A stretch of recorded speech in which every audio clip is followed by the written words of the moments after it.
अगर आपने correction request लगाई है जो कि आपके एम्प्लॉयर ने कर दी है और पीएफ ऑफिस के पास पेंडिंग है, कितने दिन में उस रिक्वेस्ट को हो जाना चाहिए, आज की इस वीडियो में आप देखने वाले हैं। छोटा सा मेरा परिचय जान लीजिए। मेरा नाम सागर है, मैं पीएफ कंसल्टेंट हूं। ये पीएफ का नंबर 1 चैनल है। आप यहां जो देखने वाले हैं, मैं इसमें प्रूफ के साथ बात कर रहा हूं, सरकारी कागज़ दिखा के आपसे बात करने वाला हूं।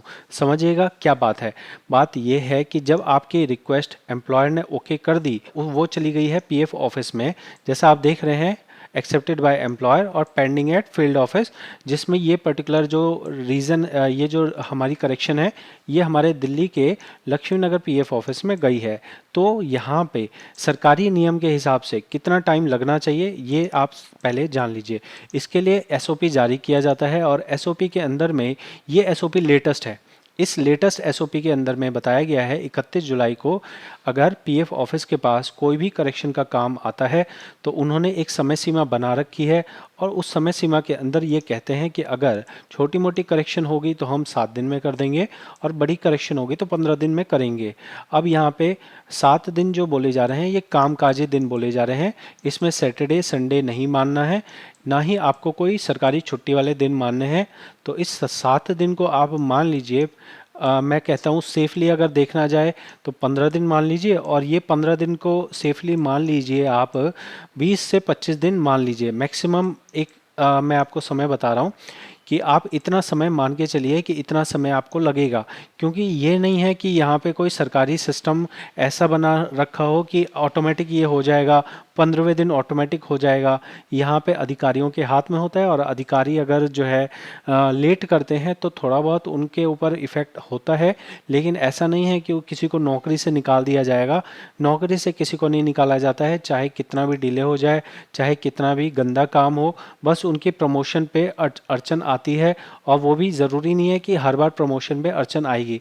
मैं ऐसा क्यों बता पा रहा हूँ, मैं चीज़ें थोड़ी सी प्रैक्टिकली जानता हूँ, थोड़ा सा मैं इंटरनल जानकारी रखता हूँ। तो यहाँ पे आप समझिएगा कि जो टाइम लिमिट कही जा रही है उस टाइम लिमिट के अंदर हो जाना एक नॉर्मल बात है, लेकिन अगर ना भी हो तो भी इससे पीएफ ऑफिस को ज़्यादा कोई फ़र्क नहीं पड़ता है। मैंने देखा है कि बहुत सारे पीएफ मेंबर्स का 1 महीना, 2 महीना, 3 महीना, 4 महीना, 5 महीना, 6 महीने से भी अंडर प्रोसेस में ये पड़ा हुआ है, पीएफ ऑफिस नहीं कर रहा है। तो इसका साफ मतलब ये बनता है कि आपके जिस रिक्वेस्ट को पीएफ ऑफिस के पास भेजा गया है वो रिक्वेस्ट पे बिल्कुल ध्यान नहीं दिया जा रहा है। ऐसे में आपको बिना एफर्ट के नहीं होगा। इसके लिए आप लगाएंगे पीएफ ग्रीवाइंस, और पीएफ ग्रीवाइंस में ख़ास तौर पे आप ये लिखेंगे कि भाई हमारा जो है ना इस तरह से हमने एक करेक्शन रिक्वेस्ट लगाई है और वो करेक्शन रिक्वेस्ट हमारी अप्रूव नहीं की जा रही है। तो यहाँ पे मैं एक बार चेक कर लेता हूँ, मैं आपको ये ऑप्शन दिखा देता हूँ। अगर ये अभी चल रहा होगा, मैं आपको यहाँ कोशिश करता हूँ कि कंप्लीट जानकारी दिखा दूँ। तो आप अगर मान लीजिए अभी आप फ्रेश रिक्वेस्ट भरा है आपने, तो आपको वेट करना है नॉर्मल केस में। अभी नॉर्मल केस और मेजर केस क्या है, नॉर्मल केस और मेजर केस भी समझ लो, क्योंकि आपको फिर ये डाउट रहेगा भाई मेरा नॉर्मल है या मेजर है। तो यहाँ पे ऐसा बताया गया है इस लाइन में कि अगर नाम में 3 अक्षर से ज़्यादा हो या फिर नाम को बड़ा किया जा रहा हो तो इसे मेजर माना जाएगा। ठीक है, आप जेंडर डेट ऑफ बर्थ में 3 साल से ज़्यादा का कर रहे हो तो भी मेजर माना जाएगा।